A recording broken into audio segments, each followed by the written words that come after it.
안녕하십니까. 민족화해와 협력의 소식을 전하는 정론 통일뉴스입니다. 2023년 2월 첫째 주 통일뉴스 주간 브리핑을 시작하겠습니다.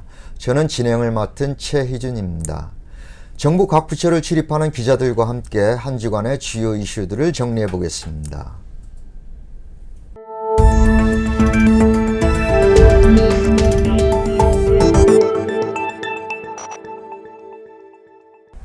대통령실 출입하는 이광길 기자 나와 있습니다. 어서 오십시오. 오늘은 어떤 얘기 들고 오셨나요? 이태원 참사에 관한 윤석열 대통령과 정권의 태도랄까요? 그런 것들을 보여주는 최근 사례 몇 개를 준비해봤습니다. 우선 이태원 참사 유가족과 시민단체들의 요구사항이 뭔지 정리해보죠. 예, 지금 이태원 참사 관련해서 중요한 두 개의 단체가 활동 중인데요. 유가족협의회와 시민대책회의가 있습니다. 이 두 단체가 참사 49일째인 지난해 12월 16일에 시민추모제를 열어서 6가지 요구사항을 정리해서 대통령 비서실에 전달한 바 있습니다. 네. 구체적으로 진정한 사과, 대통령의 진정한 사과, 철저한 책임규명, 피해자들의 참여가 보장되는 진상규명, 참사 피해자의 소통 보장과 인도적 조치, 희생자들에 대한 온전한 기억과 추모를 위한 조치, 2차 가해 방지를 위한 입장 표명 및 대책 마련, 이렇게 6가지입니다. 예, 아주 상식적인 요구로 보이는데요. 그 대통령실은 어떻게 반응했나요? 결론적으로 대통령실은 아무것도 하지 않았습니다. 대신 행정안전부로 답변을 떠넘겼다고 합니다. 행정안전부는 지난 9일 민원 처리 결과 안내라는 공문을 유가족 측에 보냈고요. 그 내용을 보면 특수본의 수사로 진상과 책임 소재가 다 밝혀질 것이고 행정안전부 지원단이 추모와 소통 공간을 검토할 것이며 2차 가해 대응은 이미 조치하고 있다. 이런 내용이 담겼답니다. 참 성의가 없다는 지적을 할 수밖에 없는데요. 예, 맞습니다. 사실 지난 27일에는 행정안전부가 새 업무 보고를 대통령에게 했는데요. 네. 사실 이 자리에서 입장 표명할 그 명분이 있는 자리였다고 할 수 있습니다. 근데 이 자리에서도 윤 대통령은 이태원 참사를 거론조차 하지 않았습니다. 네. 대신 재난 대비에 필요한 인력과 시설을 보강하라고 지시했습니다. 구체적으로 지난번 각종 재난들로 저도 용산 위기관리센터에서 현장 상황들을 보는데 CCTV가 옛날 것이어서 그런지 잘 보이지 않았습니다. 이런 것도 한번 전면적으로 개편하고 뭐 이런 정도의 발언을 했다고 합니다. 그리고 이제 대통령실도 이날 업무 보고에 관한 보도 자료를 냈는데요. 행정안전부가 국민의 기본 권리인 일상안전이 보장될 수 있도록 각종 자연 및 사회 재난에 대비한 국가안전 시스템 전면 개편 방안을 보고했다. 이렇게 밝혔습니다. 이태원 참사와 관련한 정부 책임을 인정하는 대신에 인력과 장비 탓을 한 것 같네요. 예, 맞습니다. 게다가 윤 대통령은 이날 이런 말도 합니다. 아까 굉장히 좋은 얘기를 하셨던데 안전관리, 소위 안전산업을 육성하겠다. 굉장히 좋은 얘기입니다. 이런 말 한 겁니다. 안전산업 육성, 재난 대비를 민간 기업에게 맡기겠다는 건가요? 예. 윤석열 대통령이 아무 말 대잔치를 하는 게 하루 이틀은 아니지만 이날 발언자를 보는데 일부 기자들은 전날 먹은 술이 덜 깼나 뭐 이런 말도 했습니다. 윤석열 정부야 그렇다 치고 국회는 뭘 하고 있나요? 지난달 30일에 야당이 단독으로 용산 이태원 참사 진상규명과 재발 방지를 위한 국정조사 결과 보고서를 채택했습니다. 그 보고서의 주요 내용은 뭔가요? 이상민 행정안전부 장관 파면, 네. 윤석열 대통령의 공식 사과, 독립조사기구 설치. 유가족들의 요구를 반영한 거네요. 예, 맞습니다. 마침 또 이날 유가족과 시민단체들이 12구 이태원 참사 100일 맞이 집중 추모 기간을 선포했습니다. 2월 5일이 참사 100일이죠? 예, 맞습니다. 그날을 맞이해서 집중 추모 주간을 선포한 거고요. 여러 행사가 열리는데 가장 큰 거는 2월 4일 광화문 북광장에서 예정된 시민추모제, 예. 2월 5일 국회의원회관에서 예정된 국회 추모제입니다. 예, 윤석열 정부와 서울시의 방해 책동도 거세지고 있다고요. 네, 맞습니다.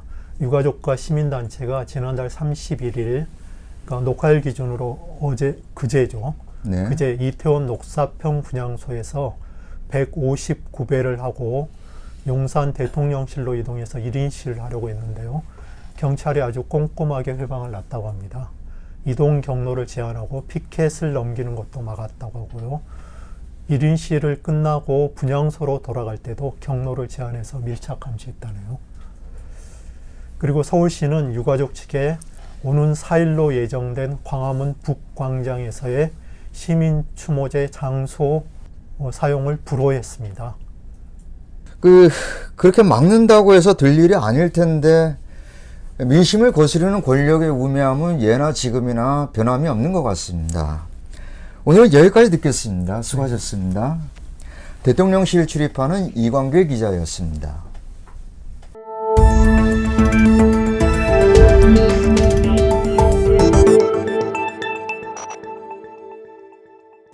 통일부를 출입하는 이승영 기자 나오셨습니다. 어서 오십시오. 네. 통일부가 지난주에 대통령 연도 업무 보고를 했죠. 먼저 어떤 내용이 나왔는지 소개시켜 주시죠.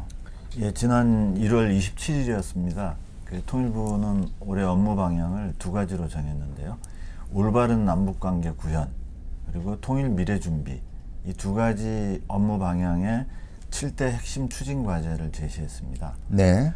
이 올바른 남북관계 구현 관련해서는 담대한 구상 이행 본격화, 그리고 남북관계 정상화 추진, 그리고 세 번째로 북한 주민의 인권 향상, 이런 핵심 추진 과제를 제시했고요. 네. 통일미래 준비 관련해서는 첫 번째로 통일미래 청사진, 그리고 추진 전략 재정립, 그리고 두 번째 수요자 중심 탈북민 지원 체계 정비, 그리고 올바른 통일관 대북관 정립, 그리고 네 번째로 대내외 통일 역량 및 기반 강화, 이렇게 총 7개 핵심 추진 과제를 제시했습니다.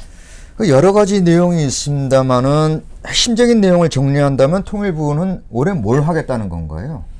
예, 권영세 통일부 장관이 그 업무 보고 후에 정부 서울 청사에서 관련 브리핑을 했는데요. 네. 이렇습니다. 가장 중점적으로 대통령에게 보고한 사항은 민생을 외면하고 도발을 계속하며 잘못된 길을 고집하고 있는 북한이 대화로 나올 수밖에 없는 여건을 조성함으로써 담대한 구상의 이행을 본격적으로 추진하고 남북관계 전환의 계기를 만드는 방안이다 라고 설명했습니다. 담대한 구상이 여전히 제일 앞자리에 있네요. 네. 북한 비핵화 방안으로 알려져 있고 북한으로서는 수용하기 어려운 것으로 평가되고 있지 않나요? 네, 그렇습니다. 먼저 북한 비핵화를 위한 억제, 단념, 대화, 3D라고 하죠. 네. 이 총체적 접근을 통해서 보다 이런 총체적 접근을 보다 강화하고 그 담대한 구상의 추동력을 제고해서 그 이행을 본격화하겠다는 건데요. 이 올바른 남북관계 구현이라는 업무 방향이 이걸 말합니다. 그 이를 통해서 남북관계 정상화, 그리고 남북 간 대화 협력 체계를 정립하겠다는 거죠. 그런데 지금 말씀하신 대로 새로운 내용이 없을 뿐만 아니라 태도는 훨씬 더 강경해졌다고 할 수 있습니다. 이 권 장관은 지금은 공고한 한미동맹을 토대로 단호하게 대응해서 북한이 무력 도발로 얻을 것이 없다는 점을 분명히 깨닫도록 만들어야 하는 시간이라고 강조하기도 했습니다. 그럼 대화와 관련한 언급은 없었나요? 예, 있긴 있었습니다. 근데 그다지 무게가 실리지도 않았고요. 크게 기대하지도 않는 분위기입니다. 이렇게 말했습니다. 꽉 막힌 남북 관계에 대화의 길을 열고 남북 간에 조금씩이라도 신뢰를 조성해 나가기 위해서 민간의 대북 접촉 재개를 지원하고 국제기구 등을 통한 접촉면도 넓혀가도록 적극 움직일 예정이다. 이렇게 말을 하면서도 무슨 회담을 새롭게 제안하는 것 같은 건 직접 검토하고 있지는 않다. 이렇게 말했습니다. 작년 7월에 통일부가 북한 방송을 선제적으로 개방할 수 있다라는 발표를 해서 눈길을 끌었었는데요. 예. 그건 어떻게 진행되고 있나요? 예, 작년에도 후속 조치는 이루어지지 않았었습니다. 또 올해 업무 보고 내용을 보면 결국은 노동신문 시범 공개 우선 추진 이 정도로 진행하겠다고 합니다. 이 통일부 관계자가 설명한 바에 따르면 지금도 일부 특수자료 취급기관에서 노동신문을 볼 수는 있지만 국민들이 좀 더 쉽게 볼 수 있도록 지역 통일관 같은 곳에서 볼 수 있는 정도로 시범 진행하고, 그걸 바탕으로 관계부처와 협의해서 방송이라든지 범위를 확대해 나갈 수 있는 게 있는지 이걸 검토하겠다는 취지라고 설명했습니다. 네. 뭐 오는 9월에 경기도 고양시에 통일부 정보자료센터가 개관하는데요. 그리고 현재 13개 지역에 지역 통일관이 있습니다. 국민들이 이런 곳을 방문해서 노동신문 PDF판을 볼 수 있도록 하겠다는 거죠. 근데 이건 뭐 집에서 또는 사무실에서 인터넷 연결로 볼 수 있는 건 아닙니다. 앞서 당국자가 설명하기는 북한 방송과 신문을 국민들에게 공개하는 목표를 가지고 일하고는 있는데, 이 취지는 좋지만 일부 걱정하는 목소리가 있다라는 다른 부처의 우려가 있다고 하면서 사업 추진이 좀 어렵다는 점을 토로하기도 했습니다. 아무튼 북한 방송 선 개방은 말과 달리 용두사미로 끝난 셈으로 보입니다. 그럼 뭐 주목할 만한 내용이 딱히 없는 것 같네요. 예, 뭐 그렇기도 하고, 또 하나 좀 뭐 꼭 그렇지 않은 점도 하나 있습니다. 이 통일 미래 준비를 위한 중요 과제 중에 중장기 구상이라고 밝힌 신통일 미래 구상 사업이 있습니다. 이건 좀 눈여겨볼 필요가 있을 것 같긴 합니다.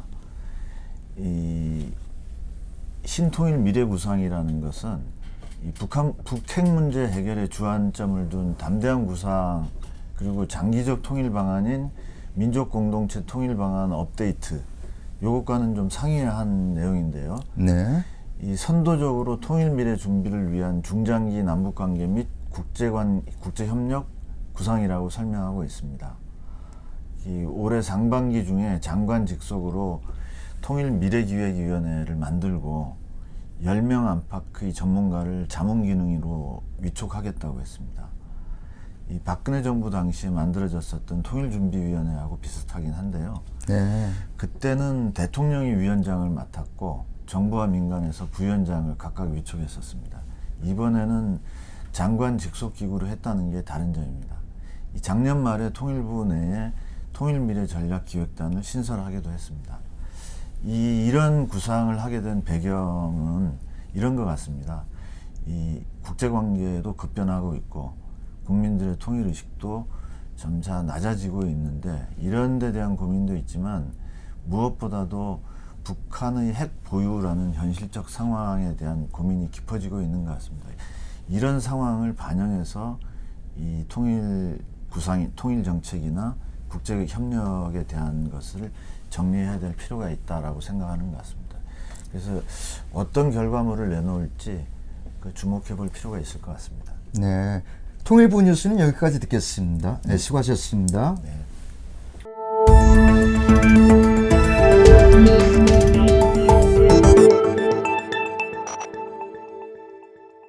북한 소식으로 넘어가 보겠습니다. 오늘 북한 소식은 어떤 걸 소개시켜 주겠습니까? 예, 뭐 아시는 대로 지난해 연말 당 제8기 제6차 전원회의가 있었죠. 그 1월 한 달 동안 그 전원회의 결정 관철을 위한 각 도, 근로단체 권리 대회 등이 계속됐습니다. 오늘은 그 북한의 최고인민회의 및 내각 기관지인데요. 네. 민주조선에서 이 당 전원회의 결정에 대한 조금 구체적인 내용을 보도한 게 있습니다. 이 내용을 좀 말씀드리겠습니다. 새로운 내용이 나온 게 있나요? 네, 그 지난 당 전원회의에서 관심을 끌었던 대목 중에 하나가 올해 달성해야 될 12개 중요 고지에 대한 보도가 있었는데, 네. 이 12개 중요 고지가 무엇인지는 공개를 하질 않았거든요. 네. 그런데 지난 1월 31일 날 민주조선은 사설에서 이걸 공개했습니다. 이 12개 중요 고지 공개된 내용은 이렇습니다. 알곡, 전력, 석탄, 아변강제, 유색금속, 질소비료, 세멘트, 통나무, 천, 수산물, 산림집, 철도, 화물, 수송량, 이런 겁니다. 네. 이 북한은 지난 당 전원회의 보고에서 새 년도에 인민경제 각 부문들에서 달성해야 할 경제 지표들과 12개 중요 고지들을 기본 관역으로 정하고 그 점령 방도들을 구체적으로 명시했다고 보도를 했지만 12개의 고지가 무엇인지는 지금까지 언급하지 않았던 내용입니다. 그 12개 중요 고지를 파악하는 게 왜 중요할까요? 예, 뭐 아시는 대로 북한은 국가경제발전 5개년 계획을 수행하고 있는데요. 네. 그 작년까지 2년 지났고 올해 3년째에 접어들고 있습니다. 네. 그 올해 경제정책 기조를 5개년 계획을 완수하는 든든한 도약대를 마련해야 한다. 이 전환점으로 생각하는 거죠. 그래서 국가경제 안정적 발전 그리고 인민생활 향상에서 실제적인 변화를 가져오겠다는 것으로 정했습니다. 이 12개 중요 고지는 이 구체적인 성과 지표가 된다고 할 수 있겠습니다. 네. 이 민주조선 보도에 따르면 그 12개 중요 고지는 인민의 행복과 국가의 부흥 발전을 실질적으로 담보함에 지향 설정된 것이라고 설명하고 있습니다. 또 올해 그 5개년 계획 완수의 결정적 담보를 구축하고 국가 경제 발전의 새로운 국면을 열어나가기 위해서 반드시 결단코 수행해야 될 목표들이라고 설명하고 있습니다. 이 금속화학공업 부문, 농업경공업 부문을 우선 지원하고 연대 연합할 것을 강조하고 있는데요. 앞으로 12개 중요 고지에 대한 이 성과 보도가 계속 나올 것으로 보입니다. 네, 북한 경제와 관련한 다른 소식이 있나요? 예, 그 1월 25일 역시 민주조선 보도입니다. 그 당 전원회의 결정 관철을 위한 각급 인민위원회 역할을 강조한 기사를 내보냈었는데요. 네. 이 기사 내용 중에 이 공장 기업소가 자율적으로 가격을 조절하는 문제, 그리고 북한 통화죠. 원화에 대한 통제 강화를 언급한 대목들이 좀 눈길을 끌고 있습니다. 하나씩 소개해 주시죠. 먼저 공장 기업소에서 자율적으로 가격을 조절한다. 이건 어떤 의미인가요? 예, 그 보도 내용은 이렇습니다. 그 공장, 기업소, 협동단체들이 가격을 정할 때 수요와 공급의 호상관계, 상호관계, 수요와 공급의 상호관계에 따라서 허용 한도 내에서 능동적으로 조절하도록 한다. 그래서 가격 제정과 실시가 생산 단위와 생산자의 생산 의욕을 높여주는 공간으로 되게 해야 한다는 보도가 있었습니다. 이 과거 그 고난의 행군 시절에 무상에 가까운 국가 가격을 유지하기 어려운 상황이었기 때문에 공장, 기업소, 협동단체가 실질적인 원가 타산에 근거해서 시장 가격을 책정을 한 것을 불가피하게 인정을 했었던 상황이었는데, 네. 이걸 이제 기업 등의 생산 의욕을 침해하지 않으면서도 점차 그 예전 국가 가격에 가깝게 접근시키도록 능동적으로 조절할 것을 주문한 것으로 보입니다. 특히 이제 주민 생활과 밀착된 이런 제품 가격을 점차 그 무상에 가까운 국가 가격에 접근시키겠다는 정책 방향이 아닌가 생각됩니다. 네. 그러면 두 번째로 언급된 원화에 대한 통제 강화에 대해서 말씀해 주시죠. 예, 보도에 따르면은 북한은 원에 의한 통제를 강화하여 기관 기업소들의 경영 활동을 실리 보장의 원칙에서 개선한다라고 되어 있습니다. 또 알뜰하게 살림살이를 잘 해나가고 경영관리 개선을 위해서 보험을 잘 이용할 것을 권장한다고도 했습니다. 이 1990년대 중반 이후 고난의 행군 시절에 북한 자체 통화인 원화에 대한 개념이 없어지고 기업소에도 외화계좌 부를 허용하기도 했었는데요. 이제는 그 시절을 벗어나서 점차 원화를 기준으로 계획 작성도 하고 결산도 하는 방향으로 기업 경영을 권하는 것으로 보입니다. 네. 이 원화 가치가 상승하고 그 상승함에 따라서 외화를 기준으로 하던 경영활동 계획도 정상화하려는 시도로 파악되는데요. 네. 이 앞서 말씀드린 그 상품 가격 문제 그리고 통화 정책 문제 모두 마찬가지로 이 경제력이 일정하게 확대되고 토대 개선이 이루어지는 성과 없이는 추진하기 어려운 일이라고 하는 점에서 이 분야에서도 정비 보강 전략을 마무리하는 구체적인 계획이 추진되는 것으로 이렇게 분석하는 전문가들 견해가 있습니다. 예, 오늘은 여기까지 듣죠. 네, 수고하셨습니다. 네. 통일부를 출입하는 이승현 기자로부터 북한 소식 들어봤습니다.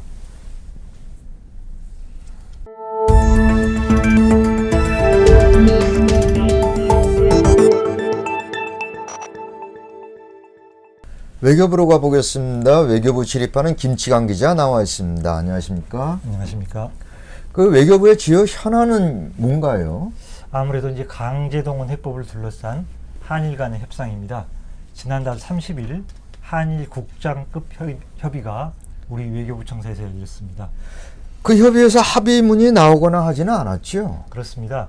외교부 관계자는 이제 협의 직후에 아직까지 양국 간의 핵심 쟁점에 대해서는 인식의 차이가 있고 격차가 있기 때문에 좀 더 논의돼야 할 상황이라고 이렇게 말했습니다. 또 일본 당국자도 협의 직후에 노동자 문제에 대해서는 65년 한일 청구권 협정으로 완전하고 최종적으로 해결됐다는 게 우리의 일관된 입장이다라고 기존 입장을 고수했습니다. 즉 핵심 쟁점인 일본 기업의 사과와 배상에서 현격한 인식차를 드리는 것으로 보입니다. 그 실무 책임자급 협의인 국장급 협의에서 인식의 차를 좁히지 못했다면 앞으로 그 협의를 계속 더 진행해도 접점을 찾기가 쉽지 않아 보이는데요. 그럴 것 같습니다. 그래서 그런지 서민정 이제 아태 국장이 그 담당자였는데요. 회담 직후에 브리핑을 하면서 이렇게 말했습니다. 앞으로도 고위급 회담을 포함한 다양한 레벨에서 외교 당국 간 긴밀한 소통을 지속해 나가기로 했다고 했습니다. 네. 외교부 관계자도 이렇게 말했습니다. 우리가 익히 알듯이 국장급 협의에서 결정할 수 있는 사안이 있고 더 무거운 이슈가 있지 않겠느냐 그렇게 말하면서 이렇게 협의가 가속화되고 이렇게 폭넓게 협의하는 과정에서는 그런 고위급 협의도 필요하겠다는 그런 생각이다 이렇게 말했습니다. 쉽게 말해서 고위급에서 정치적 결정이 필요하다는 뜻으로 풀이됩니다. 고위급에서의 정치적 결정, 어떤 정치적 결정이 예상되나요? 일본은 이제 식민 지배의 불법성을 인정하지 않고 있고 강제 동원 문제는 65년 한일 청구권 협정으로 모두 해결됐다는 입장을 여전히 견지하고 있습니다. 네. 결국 우리 고위급 인사가 이 같은 일본의 입장을 일부 수용하는 어떤 정치적 결정을 내리지 않을까 우려가 되고 있습니다.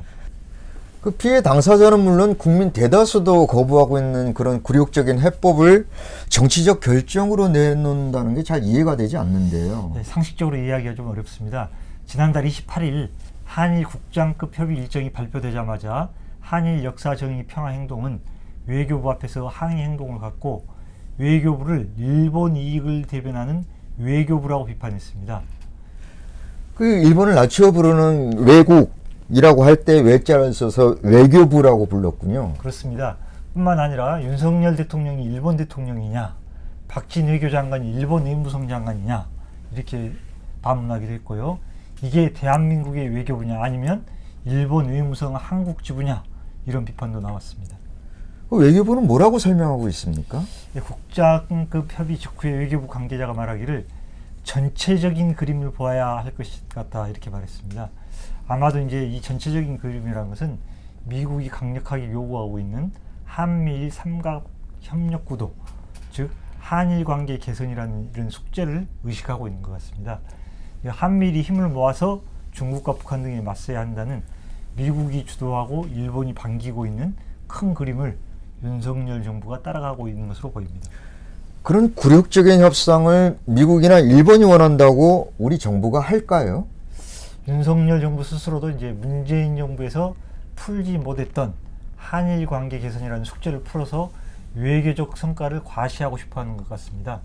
또 일각에서는 윤 대통령이 후쿠시마 원전 오염수 방류 등 한일 관계의 악화 요소가 많지 않습니까? 네. 이런 악재가 등장하기 전에 일본을 방문해서 한일 정상회담을 갖는 이벤트에 큰 관심을 갖고 있기 때문이라는 전도 나오고 있습니다. 만약 우리 정부가 그런 굴욕적인 해결책을 내놓는다면 일단 피해 당사자들이 받아들이기 힘들 거고요. 국민들의 비판 여론도 빗발칠 것으로 예상되는데요. 그렇습니다. 그래서 이제 외교부는 소송 원고 측인 피해자들을 설득하는 작업에 착수하고 있습니다. 현재 대법원 승소 판결을 받은 원고는 15분인데요. 그 중에 생존자는 3분에 불과합니다. 모두 돌아가신 거죠. 연세가 많으셔서. 양금덕 할머니를 비롯해 생존 피해 당사자들은 일본 기업과 일본 국가의 사과 그리고 일본 기업의 배상을 강력히 요구하고 있습니다. 그 승소 판결을 받은 피해자 15분 중에서 이미 12분이나 돌아가셨다는 건데요. 예, 예. 돌아가신 분들의 법적 권리는 직계 가족들이 상속받은 거죠? 그렇습니다. 그래서 외교부는 이들 이제 유족들을 좀 집중 공략할 것으로 보입니다. 실제로 이제 유족 중에서는 뭐 특별한 생각 없이 그냥 빨리 보상받고 싶다 이런 생각을 가질 수도 있지 않습니까? 네. 그래서 이른바 원고인 피해 당사자들의 유족들 일부를 갈라치기 위해서 원고 측 의견도 좀 다양하다 이런 식으로 굴욕적 해법을 합리화하려고 할 것으로 예상되고 있습니다. 걱정입니다.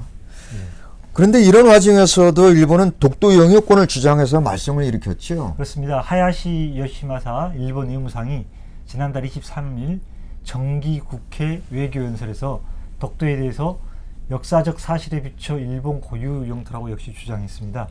일본 외무상이 10년 연속 연례 외교연설에서 독도 영유권 주장을 되풀이한 것입니다. 그 일본의 독도 영유권 주장은 어제 오늘의 일이 아닙니다만 이번에 외교부는 어떻게 대응했습니까? 외교부는 이제 당일 대변인 성명을 통해서 즉각 강력 항의하고 철회를 촉구했습니다. 그리고 외교부 아태국장이 주한 일본 대사관 총괄 공사를 외교부 청사로 초치했습니다. 그 외교부의 그런 조치는 통상적인 건가요? 그렇습니다. 이제 독도 문제 등 과거사 문제가 되풀이될 때마다 외교부는 이렇게 하고 있습니다. 일본이 과거사 문제에 사과하기는 그냥 적반하장격으로 독도 영유권을 주장하는 게 참 이해가 되지 않습니다. 예, 그래서 북한에서는 일본을 정치 난장이라고 부릅니다. 인체를 비하하는 표현은 적절하지 않아 보이지만 일본의 모습을 잘 묘사한 것이라고 보여집니다. 한때 세계 경제대국을 자처하던 일본이 과거사 문제에 발목이 잡혀서 국제 정치 무대에서는 초라한 입지에 머물러 있는 것이 현실입니다. 유엔 안보리 상임이사국 진출에 대해서 주변국들이 강력히 반대하고 있는 것도 이런 모습 중에 하나입니다. 다행히 윤석열 정부도 규탄 성명을 내고 관계자를 조치하기는 했습니다만 독도 인근 해상에서 일본 자위대가 참여하는 합동 군사훈련을 실시해서 빈축을 사기도 하지 않았습니까? 그렇습니다. 뭐 겉으로는 뭐 독도 영유권 주장에 대해서 항의하고 하지만 실제로는 지난해 9월 한미일 합동 훈련이 이제 동해안에서 열렸는데요. 독도로부터 185km 정도 떨어진 곳에서 대잠수함 훈련을 했습니다. 독도 인근 해역에서 일본 자위대가 참여하는 합동 훈련이 실시되자 이제 여러 군데서 비판의 목소리가 나왔는데요. 가치 외교를 앞세우고 있는 윤석열 정부가 과거사를 부인하고 있는 일본과 손잡고 가치가 다른 북중러와 맞서겠다고 하는 이런 행위를 보여주고 있습니다. 참 걱정스러운 상황입니다. 네. 더구나 이제 일본은 지난 19일에 사도광산을 유네스코 세계유산으로 등재시키기 위해서 추천서를 제출한 것으로 알고 있습니다. 그 예전에는 구남도, 이번에는 사도광산, 뭐가 문제인가요? 예, 뭐 구남도 때도 이미 알려졌습니다만은 일본 근대 산업 시설이 2015년에 이제 유네스코의 세계유산으로 등재가 됐지 않습니까? 네. 예, 구남도는 이제 일본이 일제 시대에 조선인, 중국인들을 강제 노역시킨 역사의 현장입니다. 네.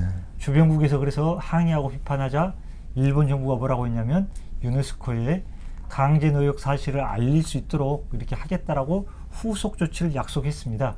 그런데 그게 지금까지도 지켜지고 있지 않습니다. 네. 그런 상황에서 다시 강제 노역 현장인 사도광산의 등재를 또 추진하고 있는 겁니다. 일본이 구남도의 강제노역에 대한 후속 조치를 취하지 않으면서 또 비슷한 문제가 있는 사도광산, 이것에 대한 세계유산 등재를 추진하는 거네요. 그렇습니다.